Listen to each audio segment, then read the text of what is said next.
बिस्मिल्लाहिर्रहमानिर्रहीम। अस्सलाम वालेकुम नाज़रीन, आप यूट्यूब चैनल देख रहे हैं। मैं इमरान खान हूँ। मैं इस्लामाबाद पहुँचा हूँ। आज बहुत अहम लोगों से मुलाकात की है, बहुत सारी इन्फॉर्मेशन इकट्ठी की है और प्राइम मिनिस्टर पाकिस्तान इमरान खान साहब से भी मुलाकात हुई है। बहुत सारी ऐसी चीज़ें हैं जो मैं आपके साथ इस वीलॉग में शेयर करने जा रहा हूँ। ये सारा खेल आपके सामने खुलकर आ जाएगा और होने क्या जा रहा है वो भी आपको पता चल जाएगा। लेकिन एक दो चीज़ें आप अपने दिमाग में रखिएगा कि जो इन्फॉर्मेशन मेरे पास आज है इसका कुछ हिस्सा ऐसा है जो मैं आपके साथ शेयर नहीं कर पाऊंगा, क्योंकि वो मेरे पास अमानत है। कुछ प्राइम मिनिस्टर के पास से चीज़ें मुझे पता चली हैं और कुछ ऐसी चीज़ें हैं जो कुछ और ऐसी जगहों से जहां बहुत इन्फॉर्मेशन होती है वहां से वो मुझे मालूमात मिली हैं। अब ये जो मालूमात मैंने इकट्ठी की हैं उनकी वो चीज़ें जो बहुत ज़रूरी हैं आपके लिए जानना, वो आपके सामने रख देता हूँ। पहली तो आप चीज़ ये सुन लें कि Imran Khan is going nowhere. Imran Khan कहीं नहीं जा रहे, उनकी हुकूमत बिल्कुल ख़त्म नहीं हो रही। इस वक्त जब मैं आपको ये बात कर रहा हूँ तो अब तक की सूरत हाल के मुताबिक उनके इत्तेहादी भी उनके साथ खड़े हैं और उनकी जमात भी उनके साथ खड़ी है। जो चंद लोग जाकर शहबाज शरीफ साहब से मिले थे और उनको आसिफ अली जरदारी साहब के नोट दिखाए गए थे, वो लोग भी इमरान खान साहब से मिले हैं और वो भी कहीं नहीं जा रहे। चीज़ें बहुत ज़्यादा इमरान खान के कंट्रोल में। इमरान खान के पास दो तीन ऐसे शवाहिद और चीज़ें मौजूद हैं इस तरीके अदम एतमाद को लेकर कि अगर वो उन चीज़ों को आज पब्लिक कर दें और सामने ले आए तो बहुत बड़ी मुसीबत बन जाएगी अपोजिशन के लिए और बहुत बड़ी सुबकी उनके लिए पैदा हो जाएगी। लेकिन इस मौका पर वो ऐसा नहीं करेंगे क्योंकि ये मामला बड़ा हसास है।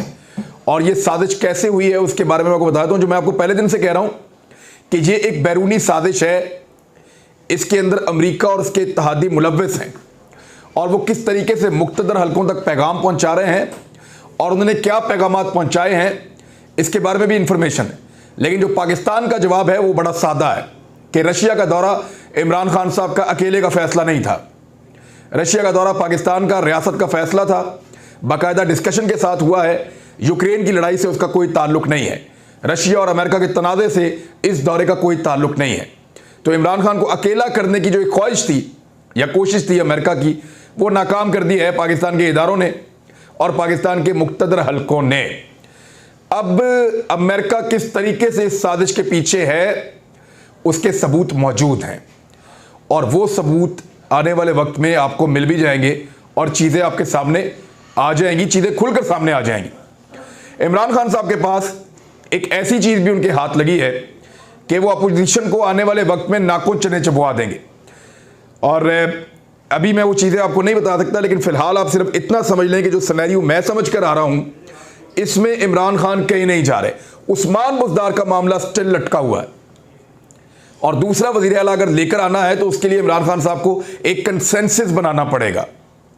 और जो लोग भी तकाजा कर रहे हैं या जो ताकतें भी तकाजा कर रही हैं कि उस्मान बुज़दार की जगह दूसरा वज़ीर आला होना चाहिए, वो सब सर जोड़ के बैठे सिर्फ ये सोच रहे हैं कि एक नए आदमी के लिए कंसेंसस कैसे बनाया जाए, एक नए आदमी के लिए सबको मुत्तफिक कैसे किया जाए।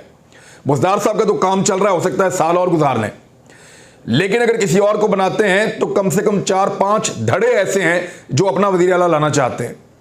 तो वहां पे कंसेंसस करवाना बहुत मुश्किल है, वहां पे सबको मुत्तफिक करना बहुत मुश्किल है। लेकिन ये उस्मान बुज़दार वाला एपिसोड भी आइंदा चंद दिनों में किसी ना किसी साइड पर लगने वाला है, ये भी मैं आपको पक्की इंफॉर्मेशन दे रहा हूं। जबकि इमरान खान साहब अब तक की इंफॉर्मेशन के मुताबिक, जो अब तक के आदादो शुमार और ग्राउंड रियलिटीज हैं उनके मुताबिक he is going nowhere. Opposition ने अपने आप को एक जाल में खुद ही फंसा लिया है और वो बहुत बुरी तरह उलझ गए हैं। अब उनकी जान नहीं बचती क्योंकि इसकी बहुत बड़ी कीमत उनको चुकानी पड़ेगी। चौधरी साहब ने पहले उनको समझाया था, चौधरी बरादरान ने, कि इमरान खान को पहाड़ पे आप चढ़ा देंगे और खुद जमीन के अंदर धंस जाएंगे जो हरकत आप करने जा रहे हैं। चौधरी शुजात हुसैन तब आखिरी वक्त तक समझाते रहे कि ऐसा मत करना, लेकिन अपोजिशन ने अपने पांव पर खुद ही कुल्हाड़ा मार लिया है। अब वो सारे इमरान खान के सामने आके फंस गए हैं। अगर इमरान खान कामयाब हो जाते हैं तो ये एक बहुत बड़ी मुसीबत उनके लिए बन जाएगी। लेकिन उससे पहले फजलुर रहमान साहब के बंदे अंसारुल इस्लाम, वो बंदे पहुंच गए पार्लियामेंट लॉजेस में। उनकी वीडियोज आ रही हैं, तस्वीरें आ रही हैं और वो अपना मखसूस यूनिफॉर्म पहनकर ट्रेनिंग करते हुए पार्लियामेंट लॉजेस में पहुंच गए हैं और वो अब ये कोशिश करेंगे कि इस्लामाबाद की सिक्योरिटी को और उस मखसूस एरिया की सूरत हाल को अपने हाथ में ले लें। अब वो एरिया जो है वो फैजाबाद तो है नहीं, अब वो एरिया जो है वो डी चौक भी नहीं है, वो एरिया पाकिस्तान का हसास तरीन इलाका है, वो रेड जोन है, वहां स्पेशल सिक्योरिटी जोन है, वहां वज़ीर आज़म ऑफिस है, वहां पे सदर पाकिस्तान का ऐवान सदर है, वहां पे पार्लियामेंट है, वहां पे सुप्रीम कोर्ट है। और इससे पहले एक एपिसोड हो चुका है जब तारुल कादरी साहब और इमरान खान साहब लॉन्ग मार्च लेकर वहां गए थे। तो अब वहां तक जाने की और डंडा बरदार फोर्स के वहां रहने की इजाजत देना इदारों के लिए बहुत मुश्किल होगा माजी के रिकॉर्ड को देखते हुए। सूरत यह है कि अंसारुल इस्लाम के लोग सिक्योरिटी देने के नाम के ऊपर आए हैं कि जितने अरकान असेंबली होंगे जो इमरान खान के खिलाफ वोट डालना चाहेंगे वो उनको इकट्ठा करके एक जत्थे के अंदर लेकर जाएंगे और उनको बाहिफाजत असेंबली तक पहुंचाएंगे। उन्हें यह लगता है कि वो इस तरीके से लोगों को असेंबली में ले जाएंगे। दूसरी जानिब इमरान खान साहब ने भी डी चौक में तारीख के सबसे बड़े जलसे का ऐलान किया है। क्या वो इतना बड़ा जलसा कर पाएंगे? पूरे पाकिस्तान में तहरीक इंसाफ के वर्कर्स को मुतहरिक किया जा रहा है, सोशल मीडिया पे कैंपेन चलना शुरू हो गई है और डी चौक इस्लामाबाद के अंदर तारीख का सबसे बड़ा जलसा इमरान खान साहब करने जा रहे हैं। इससे पहले भी इस्लामाबाद के जो सबसे बड़े जलसे हैं वो इमरान खान साहब माजी में कर चुके हैं और अगर अब वहां पे एक बड़ा जलसा होता है तो फिर तसादुम का खतरा मौजूद रहेगा अंसारुल इस्लाम के कारकुनों के साथ, पाकिस्तान तहरीक इंसाफ के कारकुनों का। मौलाना फजलुर रहमान साहब ने वक्त से पहले अपने कारकुनों को यहां इसलिए पहुंचाया कि उनको भी यह नजर आ गया है कि तहरीक अदम एतमाद कामयाब नहीं हो रही। अगर तहरीक अदम एतमाद कामयाब नहीं होती तो दूसरा ऑप्शन यह है कि इस्लामाबाद में एक ऐसा तसादुम करवाया जाए जिसके नतीजे में हुकूमत को घर भेजने के लिए एक बड़ी तहरीक शुरू हो सके।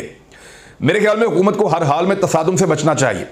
वो अपना जलसा जरूर करें, अपना शो ऑफ पावर जरूर करें, लेकिन इमरान खान साहब इस वक्त जिस अग्रेशन के अंदर हैं, जिस गुस्से के अंदर हैं और जिस किस्म की सूरत हाल नजर आ रही है वो भी पीछे हटने को तैयार नहीं है। इमरान खान साहब को यह लगता है कि अपोजिशन के 3 बड़ी जमातों ने उन्हें मौका दे दिया है कि वो अटैक कर सकें और वो इस मौके को हाथ से जाने नहीं देना चाहते। दूसरी जानिब यह फैसला किया जा रहा है कि जल्द अज जल्द इस मामले को निपटाया जाए। यह भी बहुत इंपॉर्टेंट है। अगर हुकूमत डरी हुई होती या घबराई हुई होती तो वो इस मामले को लंबा लेकर जाती। वो कोशिश करते कि 23 मार्च के पीछे छुपे, चाइना के वज़ीर ख़ारजा आ रहे हैं, वो कोशिश करते कि OIC के इजलास के पीछे छुपें, पूरी दुनिया से जो है वो मुस्लिम उम्मा के वज़ीर ख़ारजा आ रहे हैं, तो उनकी कोशिश होती है कि वो इन चीज़ों के पीछे छुप जाएं। OIC के इजलास में जो है वो चाइना के वज़ीर ख़ारजा को भी बुला रहे हैं OIC के इजलास में, तो 23 मार्च में और इसके पीछे छुपने की कोशिश करते। लेकिन हुकूमत ने फैसला किया है कि यह सारा एपिसोड हुकूमत ख़त्म कर देगी इन दोनों इवेंट से पहले, यानी 23 मार्च की परेड और उससे पहले जो सूरत हाल बन रही है OIC के इजलास की। इन दोनों चीज़ों से पहले हुकूमत तहरीक अदम एतमाद को नाकाम बनाना चाहती है। अभी तक जो इंफॉर्मेशन आ रही है वो पीर या मंगल का कहा जा रहा है। ज़्यादा चांसेस है कि मंडे को यानी 14 तारीख को कौमी असम्बली का इजलास बुलवाया जाए और अगले 3 दिन के अंदर इसके ऊपर बहस करवा के तहरीक अदम एतमाद करवा दी जाए। प्रॉबेबली 18 तारीख को, यानी 18 तारीख को जो दिन होगा वो होगा जुमे का। जुमे वाले दिन 18 तारीख को तहरीक अदम एतमाद को नाकाम बनाने के लिए हुकूमत कह रही है कि वो कोशिश करेंगे। उसके लिए उनकी हिकमत अमली क्या है वो भी मैं आपको बता देता हूं।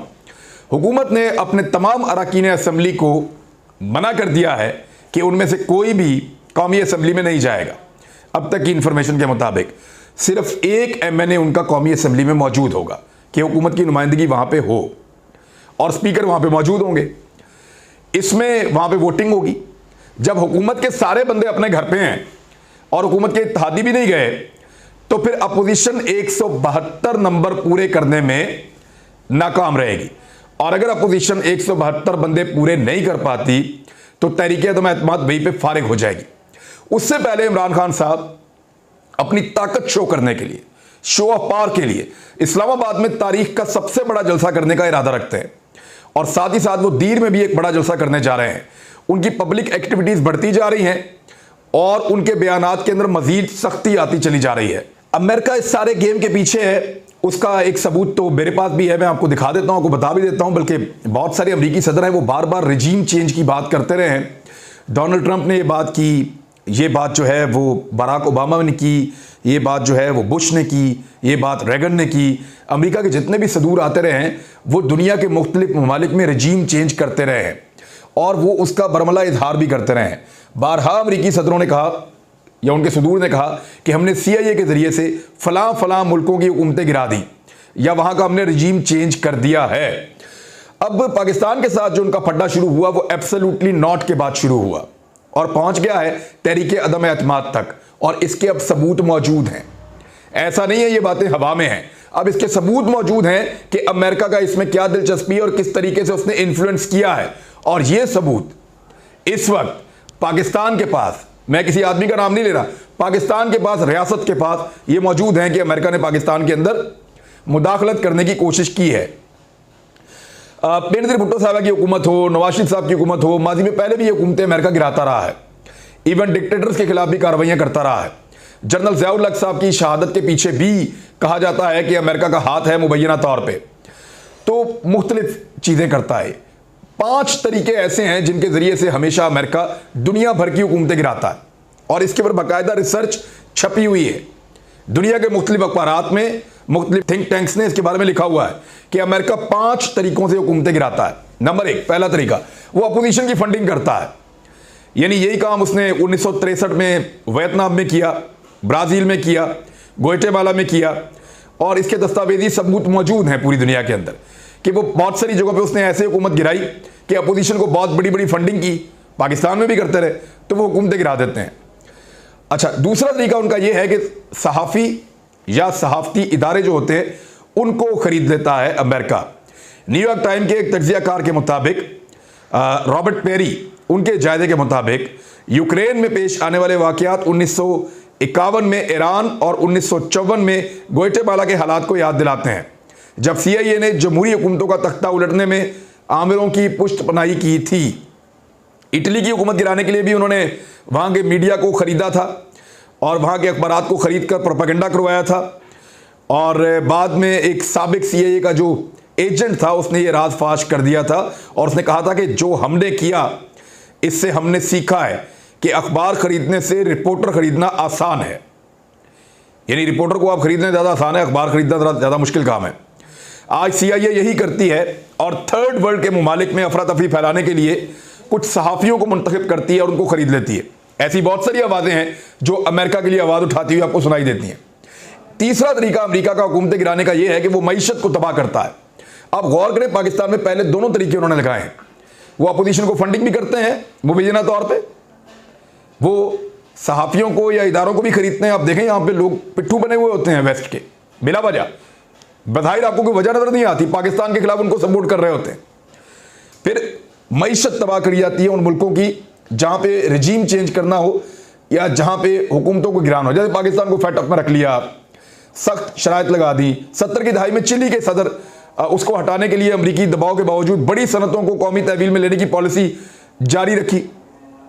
अमेरिका जो है वो बार बार ऐसे प्रेशर बनाता है जिनके ज़रिए से वो ये कोशिश करता है कि वहाँ की हुकूमतें गिर जाएं। बहुत सारे मुल्कों में वो ये कर चुके हैं पहले ही कि मईशत को तबाह करो, हुकूमत कमज़ोर हो जाएगी, लोगों को फ़ायदा मिलना बंद हो जाएगा, लोग हुकूमत के खिलाफ हो जाएंगे, अपोजिशन को फंडिंग करो, हुकूमत गिरा दो।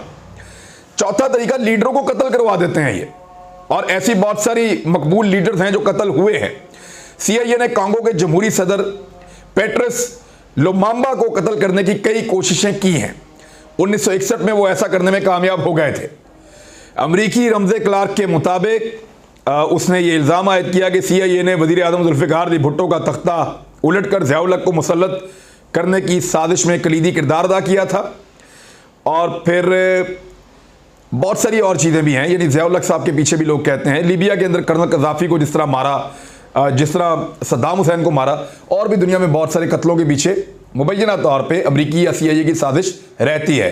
फिर सियासी हंगामा आराई भी करते हैं। ये सारी चीज़ें पाकिस्तान में आपको होती हुई दिखाई नहीं दे रही।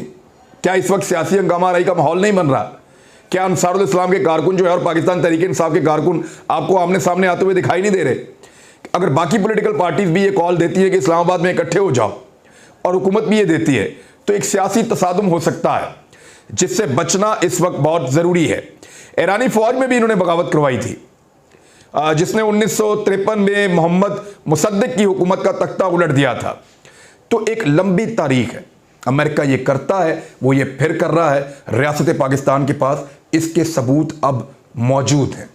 लेकिन इस वक्त तक इमरान खान साहब ने सारी चीज़ें कंट्रोल कर दी हैं। उनके इत्तेहादी, उनके अपने एमएनएज, वो उनके कंट्रोल में है।